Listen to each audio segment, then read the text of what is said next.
40 feet in the air. It was literally raining humans. I can't imagine. That's so horrifying. So they go to the area, and now Ronald is like, and I think, and maybe over here. Wait, I don't know. Well, that looks familiar. No, it didn't have it. It was like 5 long seconds. Everybody simultaneously started screaming hysterically. Who would dislike her husband to want him dead? It's disgusting, okay?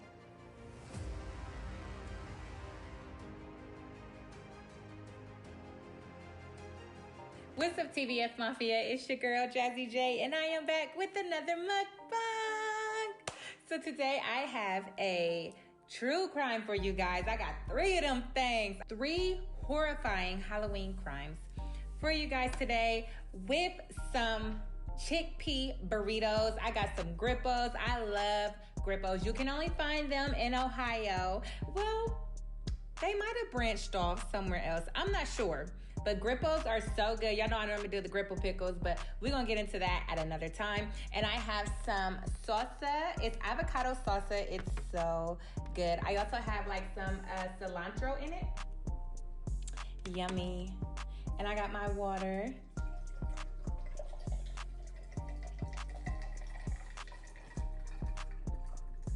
I call all of my subscribers TVF Mafia, so if you would like to be a part of the Mafia, all you have to do is subscribe to this channel and turn your post notifications on so that you never miss another video. Give this video a big thumbs up on the simple fact that I have a healthy meal today. I am trying to do better. I'm actually trying to convert over back into vegan, but I ain't gonna say nothing because every time I talk, I end up failing, and then y'all be like, all right, Jasmine, you just full of it.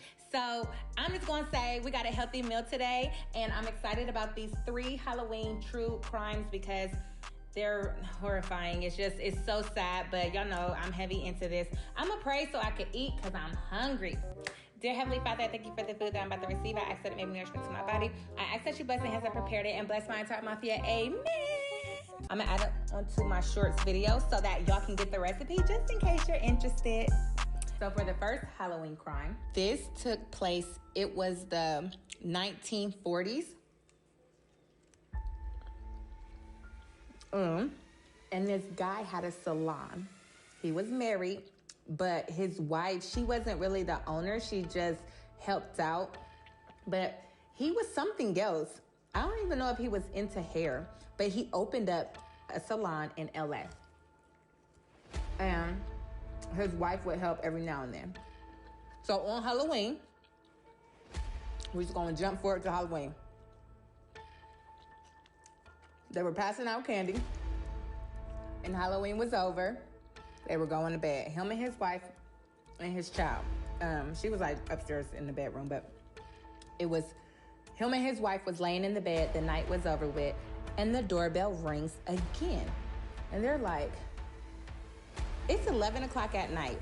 What child is still out wanting candy at 11 o'clock at night? Like, if it was me, I'd be like, oh no, honey, Halloween is over. You're gonna be knocking. But he didn't.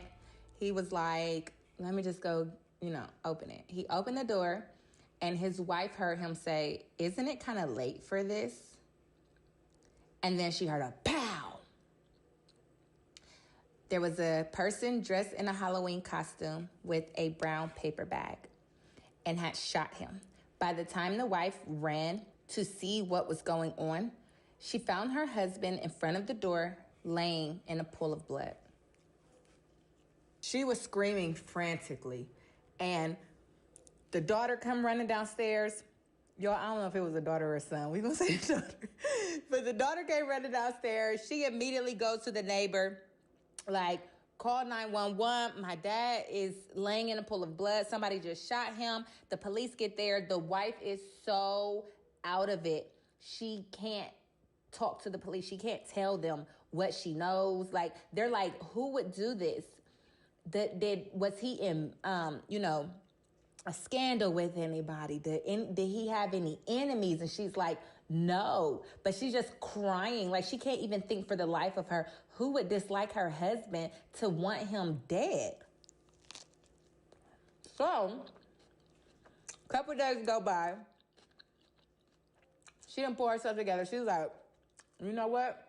Let me call the police and try to figure this out. She told him about the salon. And so the police questioned everybody at the salon. And everybody gave the same answers. Everybody was like, no, we freaking loved him. Right? And so the wife was like, well, try one more person. Try one more person named Joanne. She used to work at the salon, but she doesn't work there anymore. So the police questions Joanne. Everything's fine. She said literally the same thing. Like, no, I loved him, all this other stuff. So the police, they're like, okay, at this point, we hit a dead end. We don't know. The bullet that he got hit with, like, there was no shells around, nothing.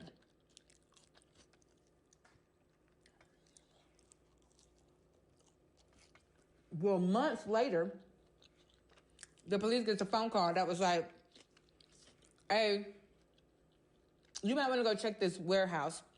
It's like a storage. And one of the storages is a gun. And I think it's linked to the Halloween case. So the police, they go and check it out. Lo and behold, it's the same gun that old dude was shot with. And they find that it belongs to a woman. Y'all, I don't be remembering these names. We're gonna say her name is Becky. And so they go to her address and they immediately arrest her for questioning. And this is funny. She instantly was like, okay, I'm caught. I did it. Like, the police was like, well, damn, that was easy. And so she's like, yep, I did it. She's like, but you should know something.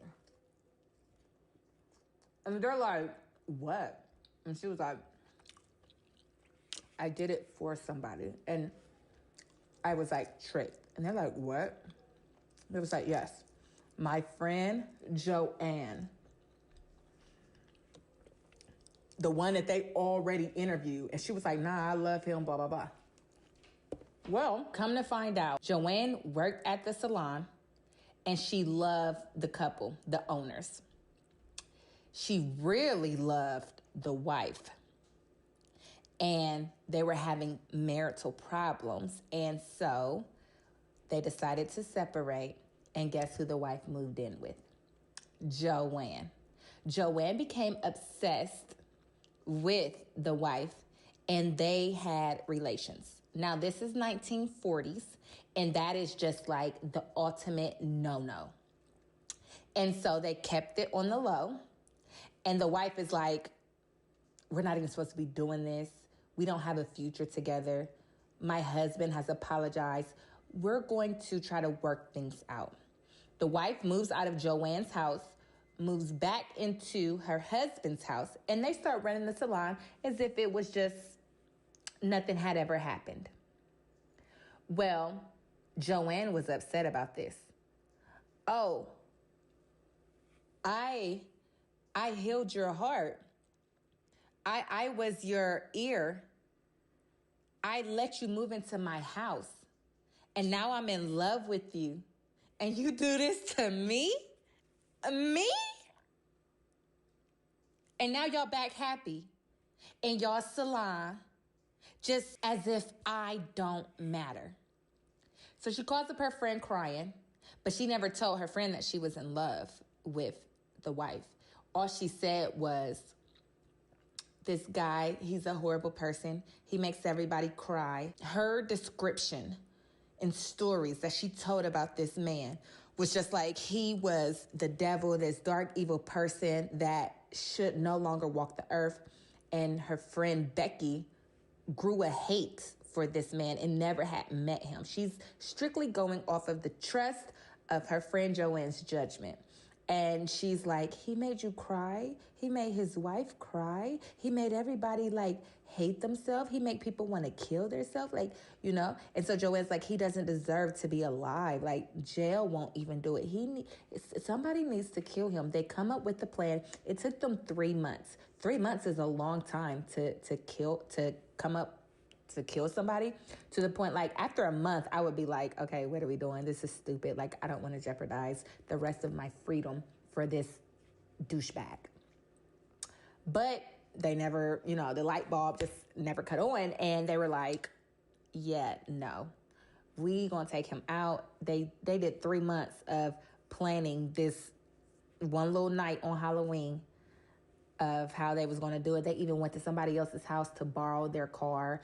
So that lady got in trouble. Like, Joanne involved so many people. Well, anyways, the day of Halloween night, they were like, okay, today is the day. They went and got the car. They drove up to his house. He answered the door. They pulled the gun out the brown paper bag. Boom, shot him, right? Got back in the car, and Joanne told Becky, don't ever talk to me again, and got out the car. Now Becky's like, you gonna do this to me? Why you being weird to me? And Becky was like, okay.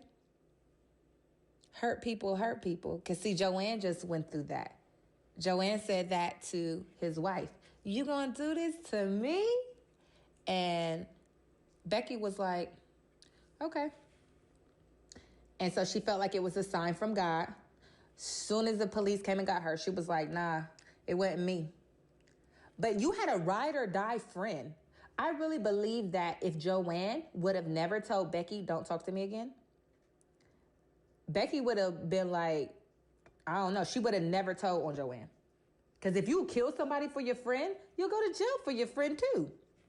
But Joanne was like, nope, you did my dirty work. I don't want nothing to do with you ever again. Y'all, this is so good. I'm going to try to put the recipe in my shorts video so y'all can try it. Very healthy, very delicious. So both of them did time, but of course Joanne did more time than Becky. So yeah, second horrifying crime that happened on Halloween. So the second one was in 1963 on Halloween night. There was a big ice skating show in Indianapolis. So it was called Holiday Ice Show, I think. Oh, yo, I be making stuff up. It was called Holiday on Ice is what it was. It was on Halloween night, and everybody was so excited to go. It was so many people there. They were there to see their loved ones skate, or they just like the ambiance of it. And, it was just something positive to do on Halloween night. And everybody's there. They've already started the show, and they're skating. The skaters are skating. They're putting on this beautiful show, and there's people everywhere. There's some people in the hallways, in line at the concession stands, and all of a sudden, it was a big explosion.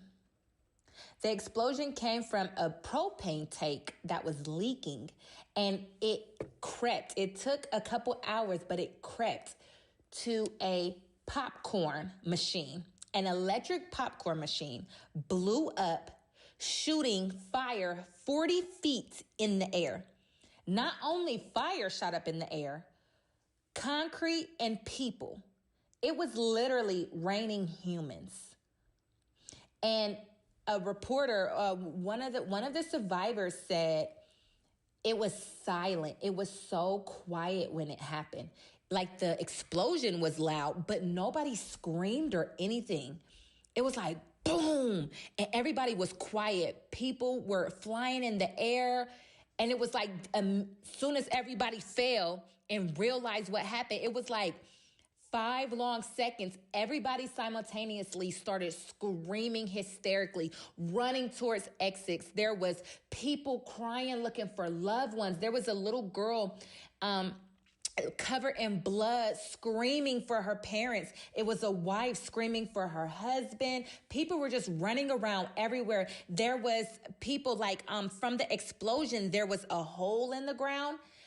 People had fell in that hole and concrete had fell on top of them. And they're just screaming because they're stuck for help. There's people crawling with no legs anymore because the explosion blew their legs off. It was like a freaking nightmare. It was a nightmare, you guys. Until this day, no one is guilty for that. Isn't that crazy? Like a propane tank just happens to leak and it takes hours before it gets to the electric. But it just so happened that it happened on Halloween night. There was 54 people that died instantly from the explosion, and then 20 people died later from injuries. I can't imagine. That's so horrifying. So the third horrifying Halloween crime is what everybody probably already knows is the Candyman. I had to talk about it. You know, it's Halloween. I've never done this true crime. And, you know, it's disgusting, okay? It's so sad. So it's about the Candyman, the real Candyman, the guy that killed Halloween. And so what happened? So long story short, this also was a long time ago as well. So long story short, there was a dad and a son. It was actually two kids. It was a dad and his two children. And they were, it was the night of Halloween and they were trick-or-treating. And so, you know, they didn't live in the best neighborhood. They were struggling with money. The parents were in debt and they were in and out of jobs and, you know, things were hard. And so, and I've experienced this when things are hard and you don't live in the nice neighborhood. So for Halloween, you'll go to the expensive neighborhoods. And so that's what the dad had suggested. Let's go to the expensive neighborhood and get some good candy. So they're walking around and they actually had a couple friends with them as well. The kids did. So they're walking around and they're like, okay, so they're collecting candy and everything's going good. Well, they get to this house and they're knocking and nobody's answering. But the light is on as if they're serving candy. And so the kids are just so like ecstatic and, you know, they're pushed for time because you only get 2 hours to do as many houses. Let's get as much candy as possible. And so the dad is just determined. He's like, no, their light is on. I'm going to make sure y'all get some candy. Well, the kids are like, you know, we're going to go to the next house while you stand here knocking. So they left. And so the dad was just so determined. He ends up getting candy from this house. And he's like, you guys, look, see, all you had to do is be patient. And they're like, oh my gosh. It's like 5 big giant pixie stick. It's like the sticks that's just like filled with sugar, but they're humongous. And they're just like, wow. You know, they're like, wow. And so they're excited, and so they keep, and so the dad, he had like 5 of them, so he passed them out to all of the friends that was with his kids, and so they kept going to each house. Well, once they got home, what do kids do? They're ready to dig into the candy. What do good parents do? They say, well, you can have one, and that's it, because it's time to go to bed. And so that's exactly what happened, and his name is Ronald, the father's name is. So Ronald was like, you can have just one piece of candy to both of his children. And so what does Timothy, his name is Timothy, the son. The son, Timothy, of course, he picks the giant pixie stick. And he's like, I want this one. And so the other kid picks something else that doesn't matter. And so he's like, okay, well, he couldn't get it open. He was just frustrated. He could not get this pixie stick open. Pixie sticks are not hard to open. But they're just like, well, because it's big. And so he asked his dad for help. And so the dad opened it up and helped him get it in, start pouring it in his mouth for him. And Timothy instantly was like, oh, it's bitter. Now, sugar isn't bitter. But if you hand a kid poison and say it's candy, they don't care what it tastes like. It's the word candy for them. They're going to eat it. And so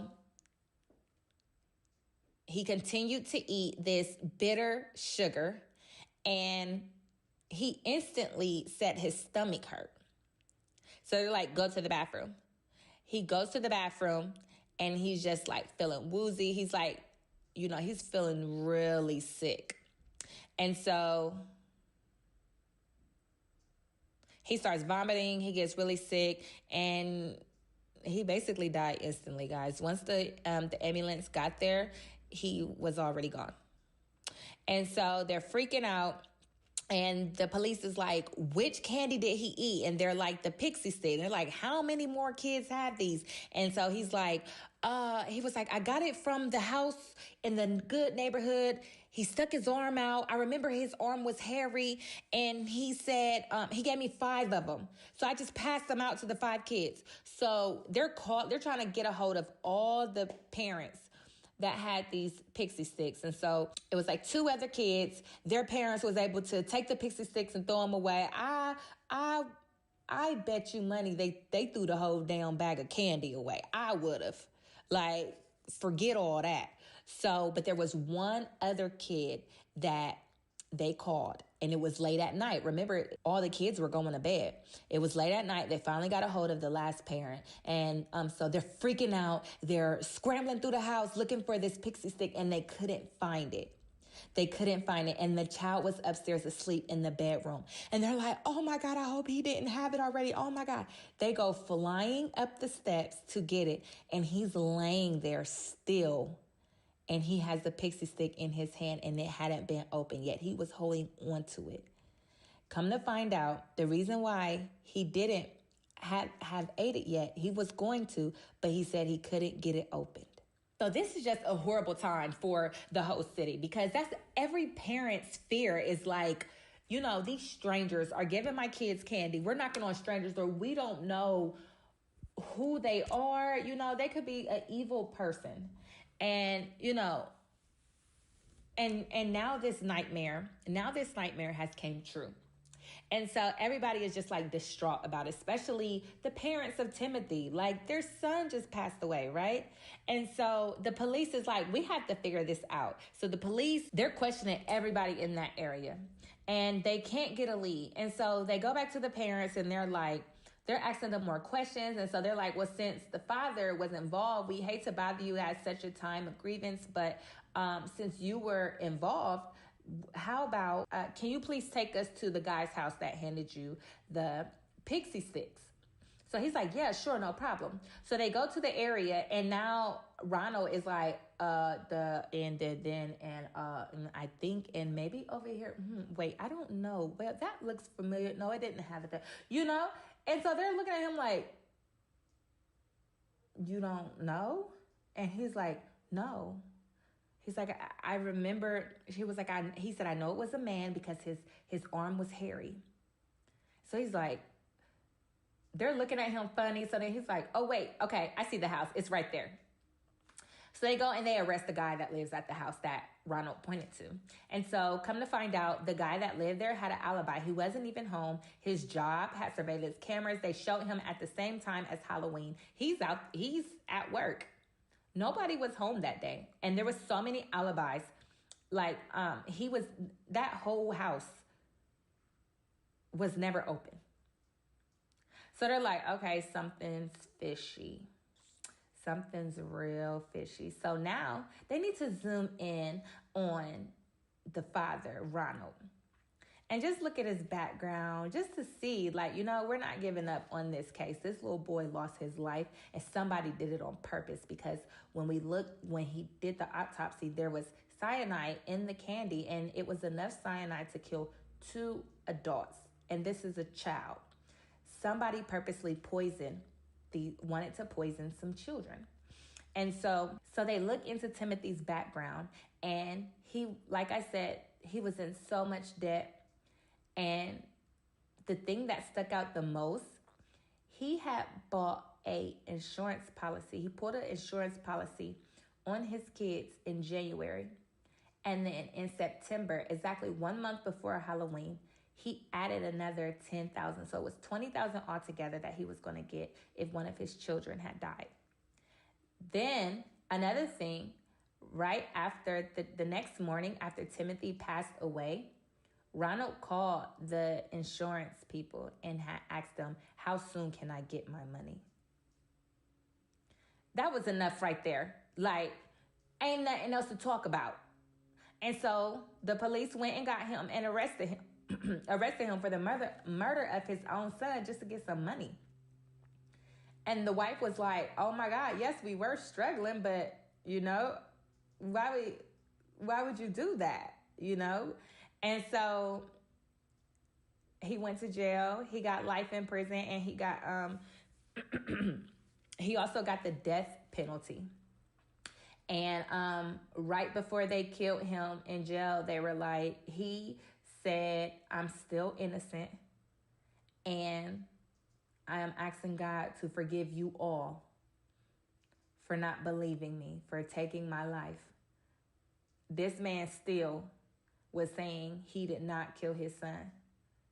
But it's just like, nah, don't make no sense. So the wife ended up divorcing him and actually remarried. And it was like over 300 people at his death, at Ronald's death, for the death penalty. There was 300 people there, and they were all screaming trick or treat. So that concludes my 3 horrifying Halloween crimes for today's mukbang. Post notification goes to... Thank you so much for having your post notifications on. Shout out to you for being the first to comment on the last video. If you would like a shout out, all you have to do is be the first to comment on the next video. If you would like to see more true crime videos, then click right here. If you would like to subscribe to my channel so that you never miss another video, then click right here. I love you, and I will see you guys in the next mukbang.